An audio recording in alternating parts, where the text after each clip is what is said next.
Nothing better than when a show gives a mouth-watering introduction arc to start off. Introductory arcs are very important. Without them, there's so many iconic moments in anime we never would have got. This is where we learn a little bit about the characters and the setting.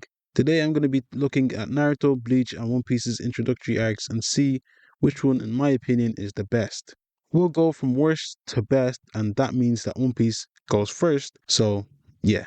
One Piece starts off with Luffy stuck in that little thing. I forgot. What do you call it again? How the fuck did I forget the name? Ah, yes, he's stuck in a barrel. And then Kobe finds him on Alvida's ship. That's where we meet one of the most important characters in the story. Kobe, as now he's the one that will face off against Luffy to stop his dreams of becoming Pirate King and obtaining the One Piece parallel to Garp and Roger. Crazy, isn't it?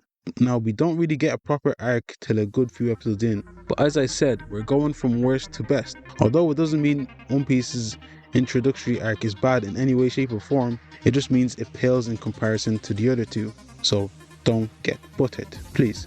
So we're starting at Arlong Park. Yes, I know we had a few arcs before this one, a few mini arcs, but this one was a collective. All these Straw Hat members, so to me, it kind of serves as the introductory arc to the Straw Hats, if you know what I mean. This is the first time in the show they really were a unit, and they fought to protect Nami, which really showed their loyalty, which is a really big thing in One Piece.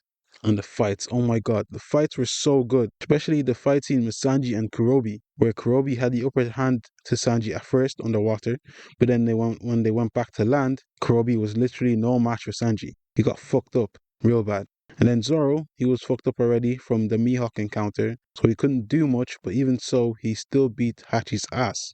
Then Luffy versus Arlong was an amazing fight. The scene where he destroys Nami's room, where her blood was all over the room from all the abuse she got from the fishmen because they hated humans.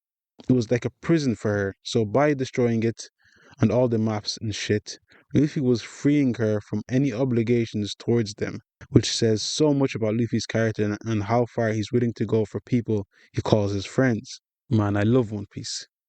People say it's too long or it looks goofy, which I can kind of agree with, but when you watch it and get hooked, you'll start to wish there was more. I'm telling you now, you will. But yeah, that's all for One Piece. I love it, but on to the next one. One of my all-time favorite starts to an anime. Forget an introductory arc.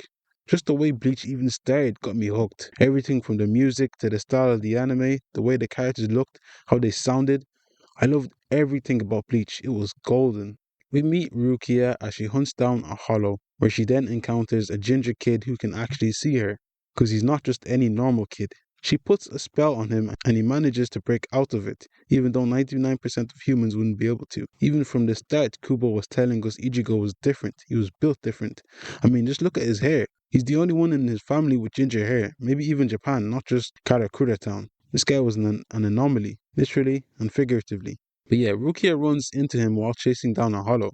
But when the going gets tough, she tries to share her power with Ichigo, who unknowingly takes all of it. Then he defeats the hollow with no effort. Basically, the intro arc for Bleach is just him going in all those missions as a substitute Shinigami.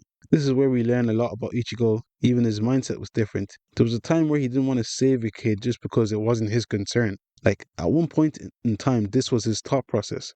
But since then, he's come to think differently about things. Even in this introductory arc, he's met new people or even bonded with some old friends on a deeper level, like Orihime, Chad, and Uryu. There's just so much to say about Bleach because I'd be here all day, but we gotta move on. So, next up is the best one of them all, Naruto.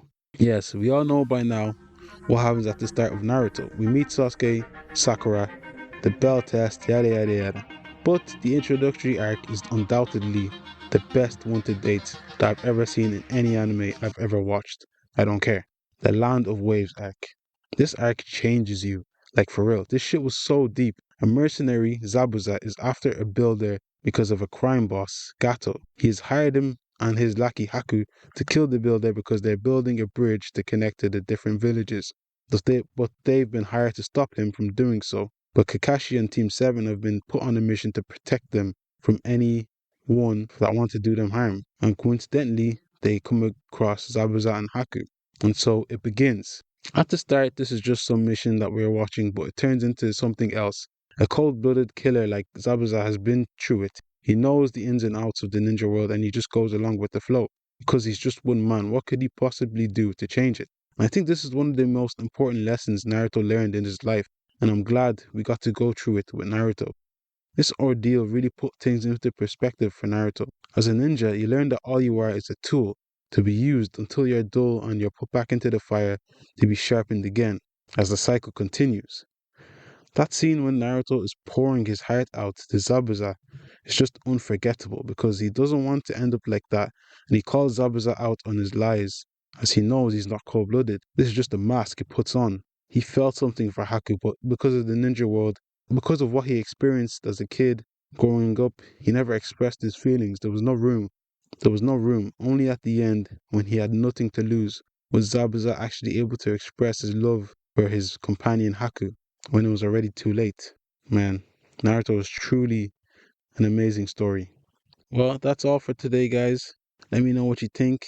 Please like, comment, and subscribe. Until next time, and peace.